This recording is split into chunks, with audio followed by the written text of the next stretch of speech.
Hello students, welcome to this channel. I hope you all will be fine. In today's lecture we will study about aggregate demand and aggregate supply model, and then we present the equilibrium of aggregate demand and aggregate supply. But before then that we will study separately what actually aggregate demand and aggregate supply is. उसने कहा कि अगर one और more of these other things में कौन सी चीज़ें आती हैं मैं आपको बता देती हूँ. कंजम्पशन, इन्वेस्टमेंट, गवर्नमेंट स्पेंडिंग और नेट एक्सपोर्ट्स. ठीक है, चेंज होती है तो आपकी इंटायर एग्रीगेट डिमांड का वो शिफ्ट कर जाती है. और उसने कहा कि ये जो अदर थिंग्स हैं ये डिटर्मिनेंट्स भी हैं एग्रीगेट डिमांड के, या एग्रीगेट डिमांड शिफ्टर्स भी कहते हैं इनको. And aggregate demand shifters are जैसे consumption, investment and government spending and net exports. आगे जाके उनको डिटेल में पढ़ते हैं कि अगर इन शिफ्टर्स की वजह से या डिटर्मिनेंट्स की वजह से चेंज आता है एग्रीगेट डिमांड में, तो फिर वो क्या होता है, अलोंग द कर्व मूवमेंट नहीं होती है, बल्कि वो पूरी शिफ्ट कर्व जो है वो शिफ्ट कर जाती है. या तो वो इंक्रीज़ करेगी या फिर वो डिक्रीज़ करेगी. पूरी एक मूवमेंट शो होती है या तो राइटवर्ड या फिर लेफ्टवर्ड. देखते हैं changes in aggregate demand to involve to क्या कॉम्पोनेंट. सबसे पहले changes in the determinant of aggregate demand that directly changes the amount of real GDP demand. ठीक है, उसने कहा कि टू कंपोनेंट इन्वॉल्व है. सबसे पहले कि अगर एक डिटर्मिनेंट है एग्रीगेट डिमांड का चेंज होता है तो उससे क्या डायरेक्टली चेंज हो जाती है आपकी रियल जीडीपी. और उसके बाद क्या है कि मल्टीप्लायर इफेक्ट है जो कि ग्रेट अल्टीमेट चेंज जो है एग्रीगेट डिमांड में प्रोड्यूस करता है.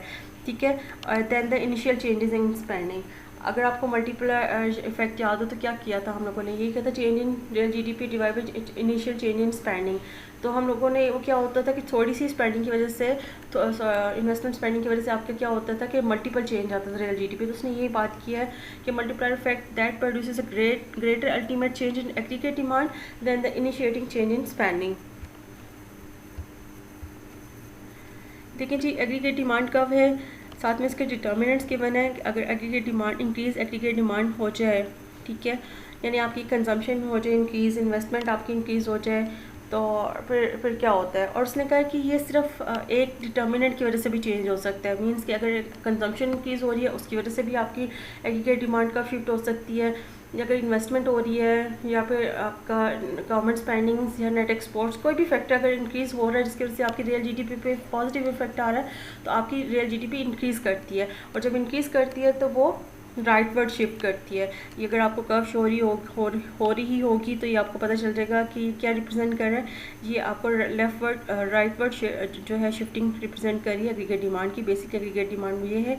और अगर आपकी ये डिक्रीज़ हो जाए एग्रीगेट डिमांड में तो क्या होगा, आपकी जो एग्रीगेट डिमांड कब है वो लेफ्टवर्ड शिफ्ट कर जाएगी.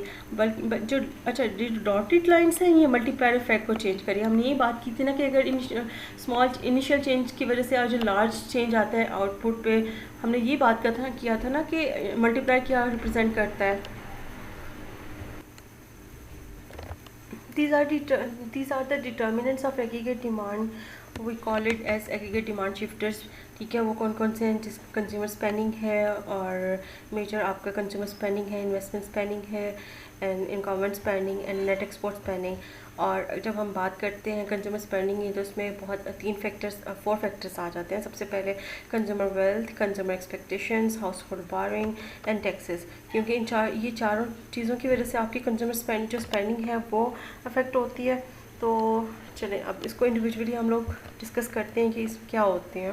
कंज्यूमर स्पेंडिंग, जब प्राइस लेवल कांस्टेंट रहती है कहीं भी, not only in US but anywhere in the world, domestic consumer क्या होता है अपनी परचेजेस को चेंज करता है, जिसकी वजह से आपका रियल आउटपुट चेंज होता है.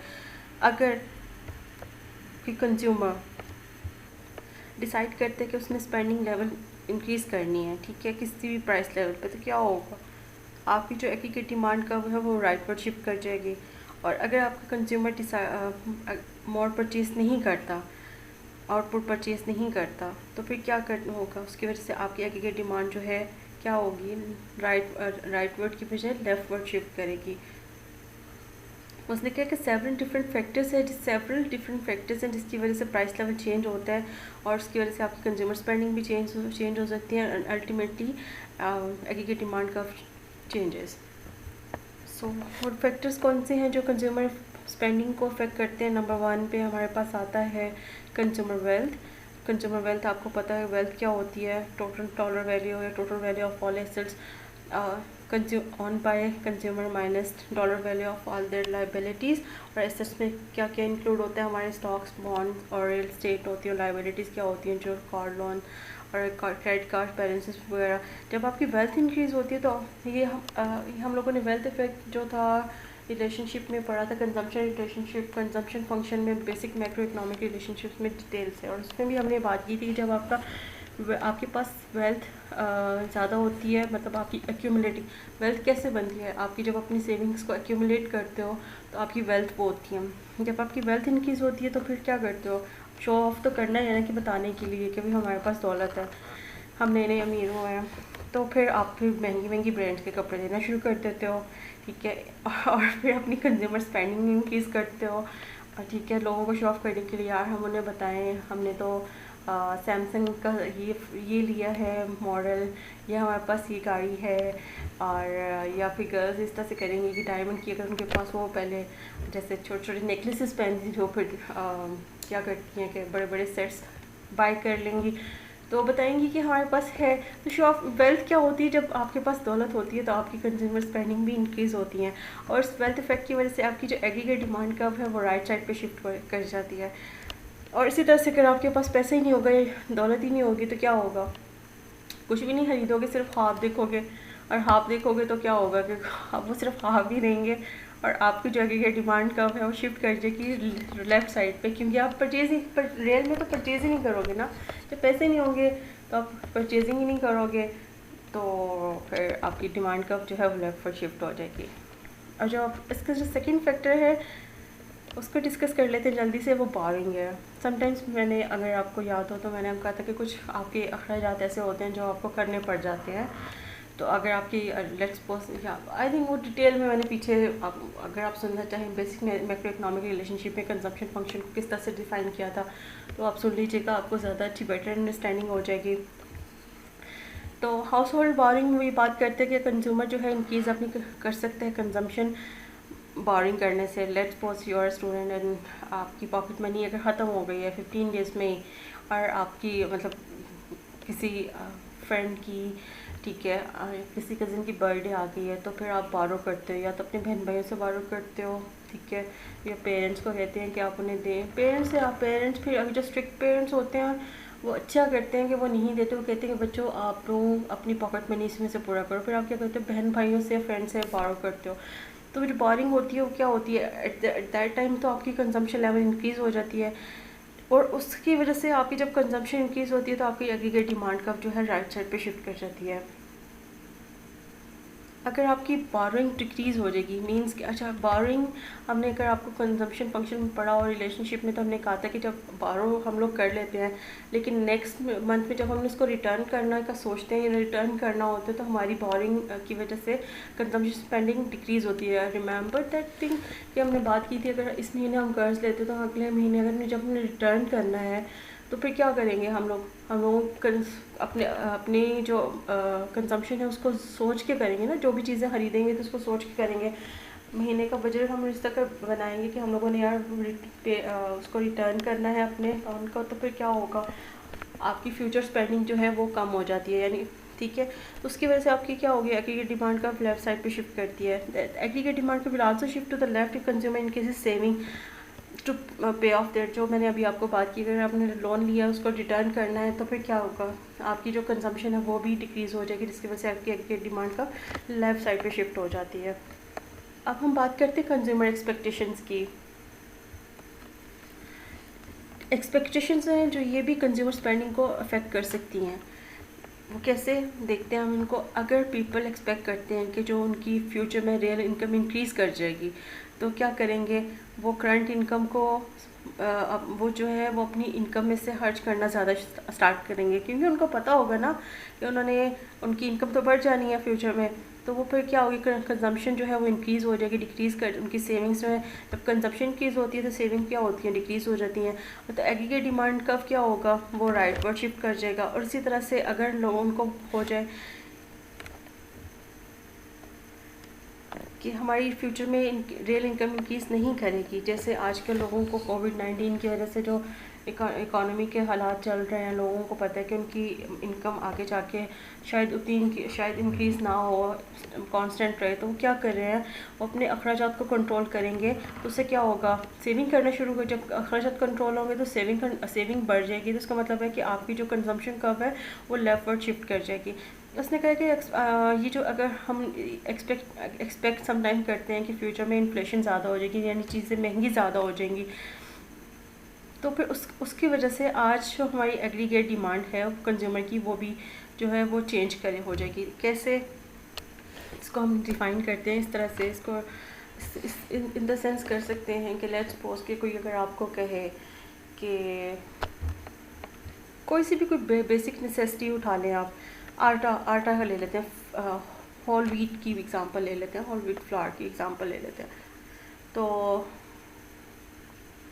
अगर आपको पता हो कि आटा जो है वो महंगा हो जाना है, ठीक है, उसकी प्राइस जो है वो कल बढ़ जाएगी, तो फिर क्या होती है, मदर्स पीछे पड़ जाती हैं बेटों के, या जाके ले आओ जल्दी से, कल आटा शॉर्ट हो जाएगा, नहीं मिलेगा, ठीक है। तो आपकी उस डे की कि जब आप लेने के लिए जाएंगे तो उस डे की क्या होगी, कंजम्पशन आप इंक्रीज़ करेंगे। जब कंजम्पशन इंक्रीज़ कर जाएगी तो क्या हो गया कि ये डिमांड कर्व क्या होगी, राइट साइड पे शिफ्ट करेगी। क्यों? क्योंकि आपने उस दिन प्राइसेस बढ़ने की खतरे की वजह से, नेक्स्ट डे या तो प्राइसेस बढ़ने की वजह से या फिर शॉर्टेज की वजह से होने की खतरे से आपने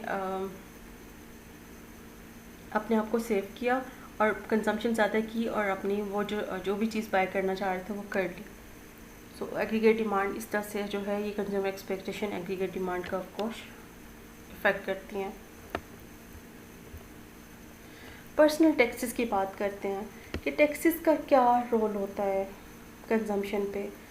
देखिए, अगर टैक्सेस कम हो जाए तो आपकी क्या होगी, कंजम्पशन इंक्रीज़ हो जाएगी। अगर लेट्स सपोज कि अगर आपको कह दिया जाए मुल्क में कि आपकी जो मोबाइल फ़ोन्स हैं, ये जितने भी हमने टैक्सेस लगाए हैं जिसकी वजह से अब एकदम से प्राइस इनकी प्राइसेस डबल हुई हैं मोबाइल फ़ोन्स की, अगर वो टैक्सेस ख़त्म कर रहे हैं तो मुझे ये लगता है कि लोग पागलों की तरह मोबाइल फ़ोन ख़रीदना शुरू कर देंगे, ठीक है। तो फिर क्या होगा, आपकी एग्रीगेट डिमांड का स्पेंडिंग होगी, स्पेंडिंग इंक्रीज़ हो जाएगी, स्पेंडिंग इंक्रीज़ होगी तो क्या होगा, एग्रीगेट डिमांड का राइट पर शिफ्ट हो जाएगी। इसी तरह से अगर टैक्स इंक्रीज़ कर दिया जाए, मज़ीद अगर टैक्स इंक्रीज़ हो जाए, लेट्स सपोज मोबाइल फ़ोन्स पे की हम बात कर लेते हैं, अगर लेट्स सपोज कि अगर वो फॉर एग्जांपल 10% है, 10 से वो 12% या 13% हो जाए, तो फिर क्या होगा, स्पेंडिंग जो है कंज्यूमर की कम हो जाएगी, और वो फिर क्या होगा, एग्रीगेट डिमांड का लेफ्टवर्ड शिफ्ट कर जाएगा। इसके बाद बात करते हैं जो मेजर सेकंड स्पेंडिंग है, इन्वेस्टमेंट स्पेंडिंग। इन्वेस्टमेंट स्पेंडिंग जो है सेकंड डिटर्मिनेंट है ऑफ एग्रीगेट डिमांड, या हम उसको सेकंड शिफ्टर भी कहते हैं, एग्रीगेट डिमांड शिफ्टर भी कह सकते हैं। अगर आपकी इन्वेस्टमेंट कम हो जाएगी तो आपकी प्राइस लेवल जो है वो शिफ्ट कर देगी एग्रीगेट डिमांड कर्व को लेफ़्ट साइड पे। और अगर आपकी इन्वेस्टमेंट ज़्यादा हो जाएगी तो क्या होगा, इन्वेस्टमेंट ज़्यादा होने से आपकी स्पेंडिंग ज़्यादा होगी, लोगों को इकोनॉमिक एक्टिविटी होगी, तो फिर क्या होगा, aggregate demand curve right side पे शिफ्ट हो जाएगी। अब यहाँ पे बात कर रहे हैं, उसने कहा है कि हमें पता है कि इन्वेस्टमेंट जो डिपेंड करता है रियल इंटरेस्ट रेट पे डिपेंड करता है, और expected rate of return from investment.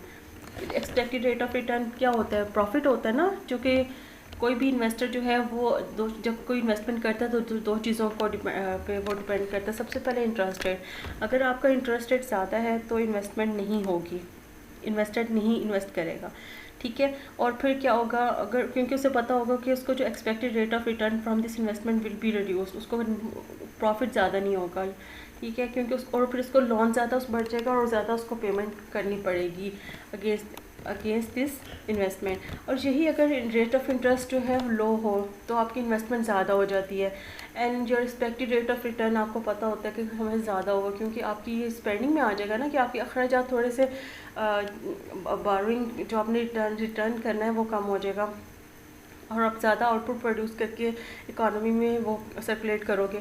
सो ये बात कर रहे हैं कि सेकेंड डिटर्मिनेंट है, अगर इन्वेस्टमेंट जो है डिक्लाइन आए ड्यू टू इंटरेस्ट रेट ज़्यादा होने की वजह से इन्वेस्टमेंट में अगर डिक्लाइन आए तो फिर क्या होगा, एग्रीगेट डिमांड का लेफ्ट साइड पे शिफ्ट कर जाएगी। और अगर इंक्रीज़ इन्वेस्टमेंट हो जाए, किस वजह से, आपके इंटरेस्ट रेट के डिक्रीज़ होने की वजह से, तो फिर क्या होता है, और तो आपका एक्सपेक्टेड रेट ऑफ रिटर्न भी ज़्यादा होगा और उसकी वजह से आपका जो एग्रीगेट डिमांड कर्व है वो राइट साइड पे शिफ्ट करेगा। जी, ये देखिए, रही रियल इंटरेस्ट रेट की बात की है, वही मैंने कि अगर इंटरेस्ट रेट ज़्यादा होगा, इन्वेस्टमेंट कम होगी और एग्रीगेट डिमांड का रेट कम हो जाएगी और वो लेफ्ट साइड पे शिफ्ट करेगी। और interest rate effect due to change in price level. अच्छा, उसने कहा एक बात याद रखिएगा, we will not take into account interest rate affect, because हम इफेक्ट की बात नहीं कर रहे हैं जो कि प्राइस लेवल में चेंज की वजह से हो रहा है। बिकॉज मनी सप्लाई जब इंक्रीज़ होती है तो इंटरेस्ट रेट जो है वो डिक्रीज़ होता है, मनी सप्लाई इंक्रीज़ होती है, इंटरेस्ट रेट डिक्रीज़ होता है, जिसकी वजह से इन्वेस्टमेंट इंक्रीज़ होती है और एग्रीगेट डिमांड कर्व जो है वो भी इंक्रीज़ होती है। तो फिर आपका आपका aggregate demand curve means left side right side पे शिफ्ट कर जाती है, and vice versa. Expected returns, high expected returns on investment project will increase the demand for capital goods. जब एक इन्वेस्टर को पता हो आपने कोई बिजनेस स्टार्ट करना है और आपको पता है कि अभी इंटरेस्ट रेट भी कम है, तो इस पर हमारा एक्सपेक्टेड रेट ऑफ रिटर्न जो हमारा बेनिफिट है वो हमें ज़्यादा मिलेगा, तो क्या होगा, एग्रीगेट डिमांड कब कहाँ शिफ्ट करेगी, राइट साइड पे शिफ्ट कर जाएगी। और उसने कहा है कि जो एक्सपेक्टेड रिटर्न्स हैं वो इन्फ्लुएंस बाय सेवरल फैक्टर्स, जिसमें सबसे पहले आ जाता है expectation about future business condition, की फ्यूचर में बिजनेस की कंडीशंस क्या होंगी, जो वो चीज़ें बना रहा है, प्रोडक्ट बना रहा है, उनकी मार्केट क्या होगी, टेक्नोलॉजी, अगर याद है टेक्नोलॉजी हमने कहा था कि बाय एम्प्लॉइंग टेक्नोलॉजी जो है वो प्रोडक्शन डबल हो जाती है, ठीक है। टेक्नोलॉजी का वो इफेक्ट वो भी जो है एक्सपेक्टेड रेट ऑफ रिटर्न उससे इंक्रीज़ करेगा। Degree of access capacity and business taxes, ये चारों चीज़ों की वजह से आपका जो एक्सपेक्टेड रेट ऑफ रिटर्न है मीन्स आपका प्रॉफिट है वो अफेक्ट होता है। अगर आप डिटेल में पढ़ना चाहें तो आप इसको जाके एक दफ़ा गो थ्रू कर लीजिएगा बुक से। थर्ड नंबर पे आ जाते हैं government spending, the third most important determinant of aggregate demand. Government purchases जो है वो जब गवर्नमेंट इंक्रीज़ होती हैं, ठीक है, तो एग्रीगेट डिमांड कब शिफ्ट कर जाता है, राइट को। ऑब्वियसली इंक्रीज़ हो रही है, स्पेंडिंग हो रही है, ठीक है, लोगों में सर्कुलेट हो रहा है मनी, इकोनॉमिक एक्टिविटी हो रही है। अगर यही गवर्नमेंट परचेजेस डिक्रीज़ हो जाए और टैक्स कलेक्शन इंटरेस्ट रेट आपका जो है चेंज ना हो, तो फिर क्या होगा, फिर तो ऑब्वियसली चेंज होगा ना रिजल्ट, एग्रीगेट डिमांड आपकी लेफ्ट साइड पे शिफ्ट कर जाएगी।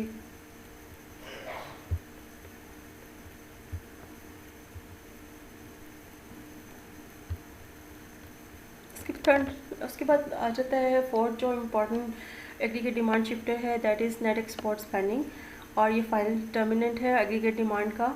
और जिसने कहा कि जब राइज होते हैं नेट एक्सपोर्ट्स पे, नेट एक्सपोर्ट्स क्या इंक्रीज, पॉजिटिव नेट एक्सपोर्ट्स क्या होती हैं, जब एक्सपोर्ट्स ग्रेटर देन इम्पोर्ट्स हो, तो आपकी एग्रीगेट डिमांड कब क्या होगी, राइट साइड पे शिफ्ट होगी। और जब आपकी net exports negative net exports हों, या फिर हम इसको कह सकते हैं कि डिक्रीज़ हो नेट एक्सपोर्ट्स में, इसका मतलब है कि इम्पोर्ट ज़्यादा है और एक्सपोर्ट्स कम है, तो फिर क्या होगा, एग्रीगेट डिमांड कब आपका लेफ़्ट साइड पे शिफ्ट करेगा। एक बात ये आप लोग नोट कर लें कि जो चेंजेस आएंगी नेट एक्सपोर्ट में, these are due to the foreign purchases effect, जो हमने बात की थी पीछे रियल जीडीपी के, उसके इसके ये नेट एक्सपोर्ट में जो चेंजेस हैं वो फॉरेन परचेजेस इफेक्ट की वजह से है, not by the changes in price level, okay. और उसने बात की कि changes in national income abroad, changes in exchange rate cause the changes in net exports and other price level.